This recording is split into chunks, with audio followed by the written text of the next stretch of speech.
Long Meadow Ranch, farm to table before it became trendy, an experience you have to see.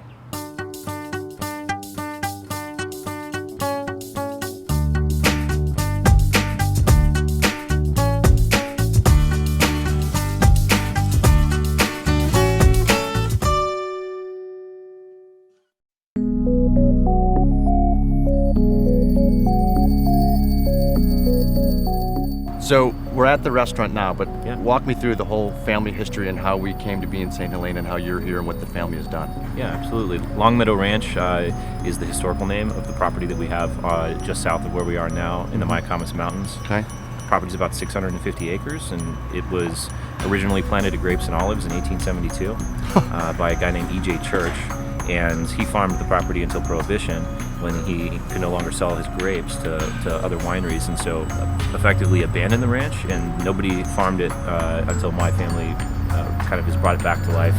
Beginning in 1989, we started replanting some of those pre-Prohibition vineyard sites and olive orchards, and well, I mean, there's a lot more. It's also farmed in olives, grass-fed highland cattle, lamb, pigs, and also other organic fruits and vegetables that service the restaurant here at Farmstead. That's what I was just going to ask. So you use that as kind of the supply for the restaurant? Exactly. Our idea here really is obviously farm to table, or our farm to the table here. And the restaurant is killing it, for lack of a better phrase. The restaurant is doing very well, and you know, it's quite popular.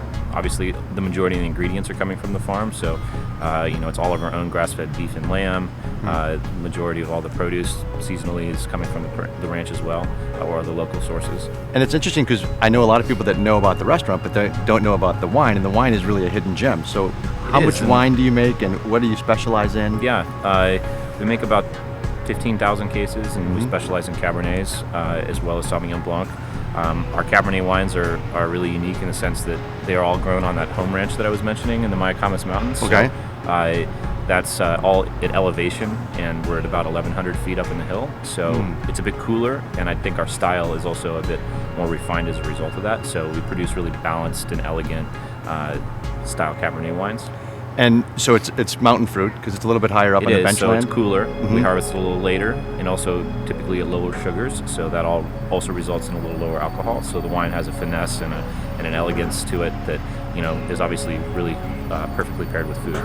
So I know giving back is very important to the family, and you do it nationally and locally. Talk to us a little bit about why it's important and what you're doing.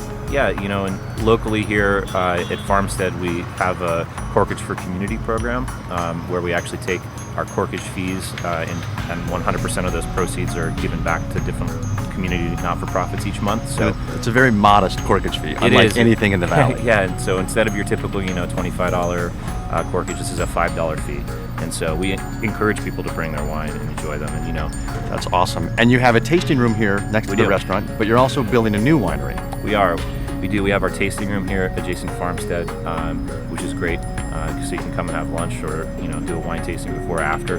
But we're also growing as well, so we farm over 100 acres of fruits, vegetables, and grapes here in the valley. So we still have some room to grow, and we're building a new winery in Rutherford next year, and slated to open in 2016. Fingers crossed, of course. Awesome. But, yeah. Well, things are going great, and our congratulations to you and the family, because everything here is outstanding. Thank you. You love the restaurant, get yourself acquainted with the wine, and the experience is unlike anything you've ever seen. Thanks so much for all your support.